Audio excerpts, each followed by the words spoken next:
Hello everyone, welcome back to Sankala YouTube channel.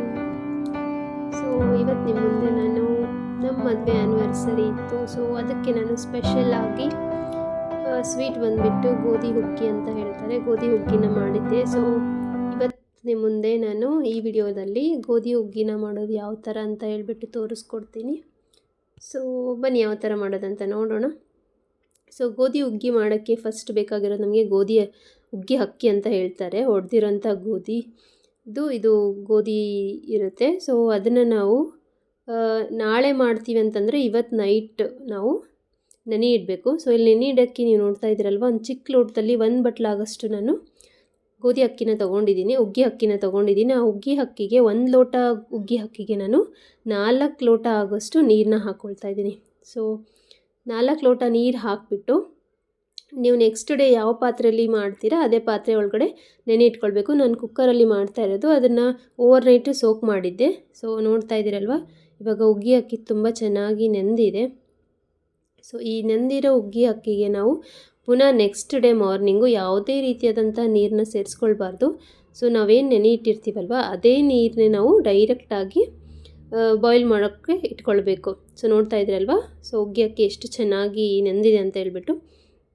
So ಈ ನೆಂದಿರೋಂತಹ ಗೋಧಿನ ನಾವು ಡೈರೆಕ್ಟಾಗಿ ಕುಕ್ಕರ್ದು ಲಿಡ್ನ ಕ್ಲೋಸ್ ಮಾಡಿಬಿಟ್ಟು ಬೇಯಿಸ್ಕೊಳ್ಳೋಕ್ಕೆ ಇಟ್ಕೊಳ್ಬೇಕು.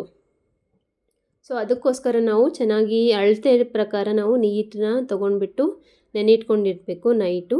ಸೊ ಇಲ್ಲಿ ಕುಕ್ಕರ್ ಒಂದು 4ರಿಂದ 5 ವಿಸಿಲ್ಲು ಹೊಡೆಸ್ಕೊಂಡು ಸೊ ಚೆಕ್ ಮಾಡಬೇಕು ಹುಗ್ಗಿ ಅಕ್ಕಿ ಚೆನ್ನಾಗಿ ಬೆಂದಿದೆ ಅಂತ. ಸೊ ಇಲ್ಲಿ ನೋಡ್ತಾ ಇದ್ರಲ್ವ, ನಾನೊಂದು 4ರಿಂದ 5 ವಿಸಿಲ್ಸ್ನ ಹೊಡೆಸ್ಕೊಂಡೆ ಕುಕ್ಕರ್ಗೆ. ಸೊ ಚೆನ್ನಾಗಿ ಬೆಂದಿದೆ ಹುಗ್ಗಿ ಅಕ್ಕಿ. ಸೊ ನೋಡಿದ್ರಲ್ವ, ಗೊತ್ತಾಗುತ್ತೆ ಯಾವ ಥರ ಬೆಂದಿದೆನಾ ಇಲ್ಲ ಅಂತ ಹೇಳಿಬಿಟ್ಟು. ಬೆಂದಿಲ್ಲ ಅಂದರೆ ಇನ್ ಕೇಸ್ ನಿಮಗೆ ಇನ್ನೂ ಬೆಂದಿರಲಿಲ್ಲ ಅಂದರೆ ಅದಕ್ಕೆ ನೀವು ಸ್ವಲ್ಪ ಬಿಸಿ ನೀರನ್ನ ಆ್ಯಡ್ ಮಾಡಿಬಿಟ್ಟು ಮತ್ತೆ 1ರಿಂದ 2 ಎಕ್ಸ್ಟ್ರಾ ವಿಸಿಲ್ಸ್ ಬೇಕಾದರೆ ಹೊಡೆಸ್ಕೊಳ್ಬೋದು. ಸೊ ಇವಾಗ ಹುಗ್ಗಿ ಅಕ್ಕಿ ಚೆನ್ನಾಗಿ ಬೆಂದಿದೆ, ಅದಕ್ಕೆ ನಾನು 1.5 ಲೋಟ ಆಗೋಷ್ಟು ಬೆಲ್ಲನ ಸೇರಿಸ್ಕೊಳ್ತಾ ಇದ್ದೀನಿ ಬೆಂದಿರೋಂಥ ಹುಗ್ಗಿ ಅಕ್ಕಿಗೆ. ಸೊ ಬೆಲ್ಲ ನಿಮಗೆ ಯಾವ ಥರ ರುಚಿಗೆ, ಯಾವ ಥರ ಸ್ವೀಟ್ನೆಸ್ ನೀವು ತಿಂತೀರಾ ಅದರ ಪ್ರಕಾರ ನೀವು ಬೆಲ್ಲನ ಆ್ಯಡ್ ಮಾಡ್ಕೊಳ್ಬೋದು.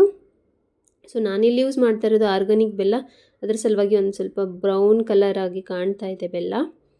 ಸೊ ಈ ಹುಗ್ಗಿ ಅಕ್ಕಿಗೆ ನಾವು ಬೆಲ್ಲನ ಸೇರಿಸ್ಬಿಟ್ಟು ಪುನಃ ನಾವು ಬೇಯಕ್ಕೆ ಇಟ್ಕೊಳ್ಬೇಕು ಕುಕ್ಕರ್ ಮೇಲೆ ಮೀಡಿಯಮ್ ಫ್ಲೇಮಲ್ಲಿ ಇಟ್ಬಿಟ್ಟು.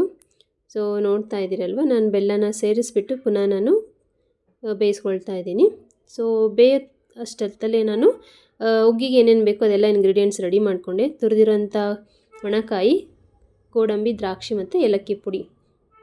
ಸೊ ಇದೆಲ್ಲ ರೆಡಿ ಮಾಡ್ಕೊಳ್ಳೋಷ್ಟಲ್ಲೇ ಬೆಲ್ಲದ ಜೊತೆ ಹುಗ್ಗಿ ಅಕ್ಕಿನೂ ಸಹ ಚೆನ್ನಾಗಿ ಬೆಂದಿತ್ತು. ಬೆಂದಿರೋಂತಹ ಹುಗ್ಗಿ ಅಕ್ಕಿಗೆ ನಾನು ತುರಿದಿಟ್ಕೊಂಡಿರೋಂಥ ಒಣ ಕೊಬ್ಬರಿದು ಪೌಡರು ಮತ್ತು ಏಲಕ್ಕಿ ಪುಡಿನ ಸೇರಿಸ್ಕೊಳ್ತಾ ಇದ್ದೀನಿ. ಸೊ ನೋಡ್ತಾ ಇದ್ದೀರಲ್ವ, ಚೆನ್ನಾಗಿ ಬೆಂದಿದೆ, ಬೆಲ್ಲನೂ ಚೆನ್ನಾಗಿ ಕರಗಿದೆ, ಹುಗ್ಗಿನೂ ಚೆನ್ನಾಗಿ ಬೆಂದಿದೆ.